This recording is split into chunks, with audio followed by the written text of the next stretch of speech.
Bonjour et bienvenue à cette vidéo qui constitue le troisième volet consacré à la résolution des équations du second degré par factorisation.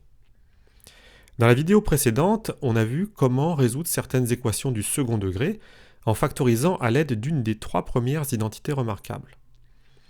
Or, on peut tout à fait tomber sur une expression du second degré qui n'est ni factorisable par l'inconnu, alors là je vous demande de vous référer à ce moment-là à la première vidéo, ni factorisable à l'aide des trois premières identités remarquables. Du coup, sur le même principe, on va voir dans cette vidéo comment on peut éventuellement utiliser l'égalité qu'on appelle la quatrième identité remarquable. Rappelons d'abord brièvement de quoi il s'agit. Une expression du second degré du type x au carré plus s fois x plus p peut être factorisée sous la forme x plus a facteur de x plus b si et seulement si le coefficient s du terme en x est la somme de a et de b, et si le terme constant p est leur produit. Donc, à partir des valeurs connues de s et de p, on va rechercher deux nombres a et b, tels que, en les additionnant, ça donne s, et en les multipliant, ça donne p. Si on trouve deux tels nombres, on pourra alors factoriser. On va également préciser ici que s et p peuvent très bien être des nombres négatifs d'ailleurs.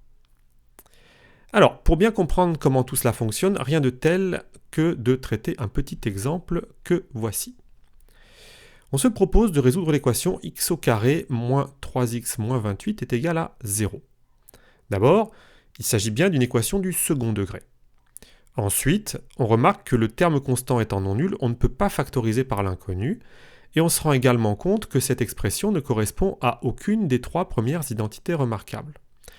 Alors dans la suite, je dirai j'utiliserai IR comme abréviation pour désigner une identité remarquable. D'où la question, cette expression pourrait-elle correspondre à la quatrième IR? Pour répondre à cette question, on va rechercher s'il existe deux nombres a et b, tels que leur somme soit égale au coefficient du terme en x, c'est-à-dire moins 3, et leur produit soit égal au terme constant, c'est-à-dire ici moins 28. Pour y parvenir, on commencera toujours avec le produit. Et on va déterminer tous les couples de nombres entiers dont le produit donne moins 28. Déjà, étant donné que moins 28 est négatif, cela signifie que les deux nombres auront des signes opposés. Alors, on y va. Premièrement, moins 28, c'est une fois moins 28. Est-ce que a peut être égal à 1 et b à moins 28? Ici, la réponse est non.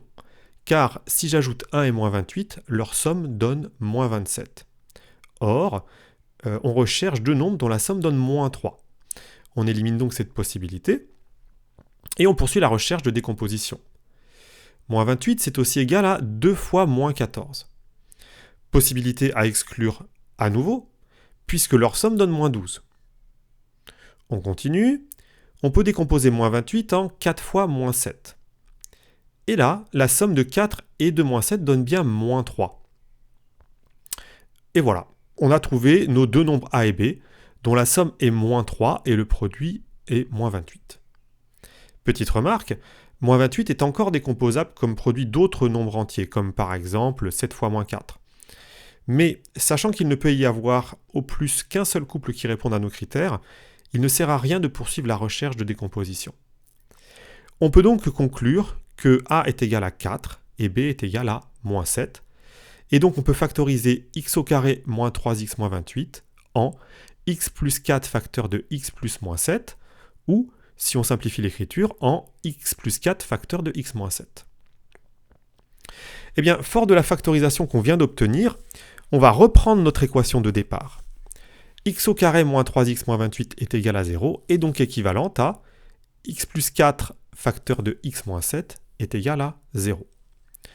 Maintenant qu'on a factorisé, on obtient un produit nul, et on peut donc utiliser la règle du produit nul, ce qui va nous donner x plus 4 égale 0 ou x moins 7 égale 0. Autrement dit, x est égal à moins 4 ou x est égal à 7. En conclusion, on obtient ici deux solutions à l'équation de départ qui sont moins 4 et 7. D'ailleurs, vous avez peut-être remarqué au passage que ces solutions sont les exactes opposés des valeurs obtenues un peu plus tôt pour a et b. Et étant donné la façon dont se déroule la résolution suite à la factorisation, on comprend qu'en fait ce sera toujours le cas. Voilà. On sait désormais comment résoudre certaines équations du second degré par factorisation, soit en factorisant par l'inconnu, soit à l'aide d'une des 4 IR apprises cette année. Alors, cela dit, ces méthodes ne sont malheureusement pas applicables à toutes les équations du second degré, loin de là. Par exemple, une équation du type x au carré plus 2x moins 5 égale 0 n'est factorisable grâce à aucune des 4 IR.